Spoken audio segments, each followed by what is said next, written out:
Pranati, strengths and weaknesses. I already mentioned, for instance, the family. See, we sometimes forget there are some great strengths in our society. Weaknesses, I already mentioned some of them. I already talked about the dead habit and ignoring that.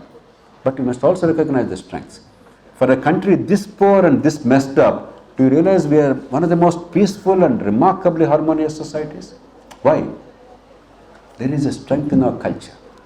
Irrespective of the caste and region and religion, families are our stronghold.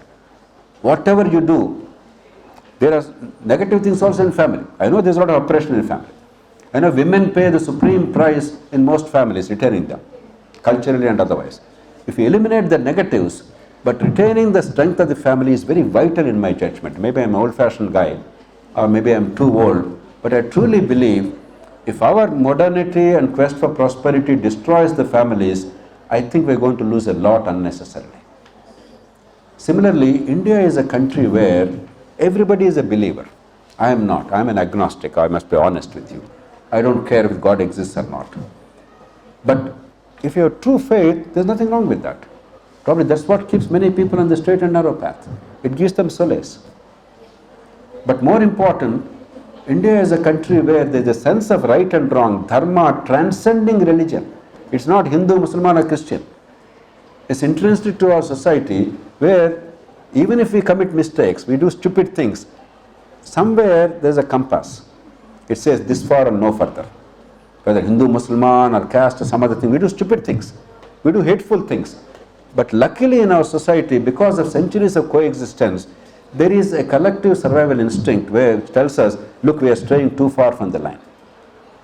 We come back. You must have faith in that. You must retain that.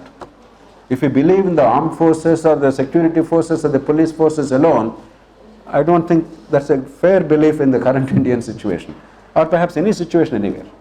But we have this strength. And we have a sense of contentment. I mean, we have so many festivals. There are many excuses to enjoy, to eat.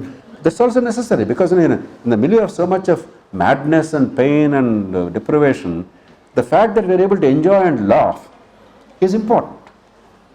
Otherwise, with our poverty, with our messed up things and the traffic, we all must take guns and shoot each other down everywhere. It doesn't happen.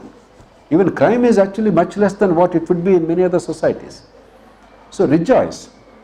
But don't take them for granted. With increasing urbanization, with increasing impersonal lives, increasing economic activity, the social controls will be weak. Therefore, they alone will not be able to sustain us. Therefore, the state to that extent must become strong and fair both. Rule of law. We don't have it. On paper we have it, we have no rule of law worth mentioning. It's a very dangerous situation. It will be much more dangerous in the coming years and decades if we don't fix it. So it's not merely a moral issue, it's a practical issue. So we have a lot of strengths. Weaknesses are known.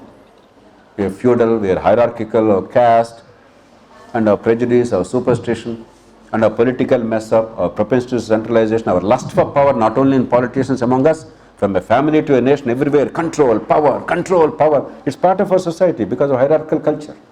And that's what leading us to political mess, not because they are bad, because we are stupid as a people. We all want control, we all want positions without knowing why we want it. So there are negatives too, but you can work on them. There's no reason to believe that we are any different from others or we are inferior. Actually, I believe that we have many more strengths than weaknesses. If we work on them, we can do a pretty good job of building our society. Like and subscribe Eagle Media Works.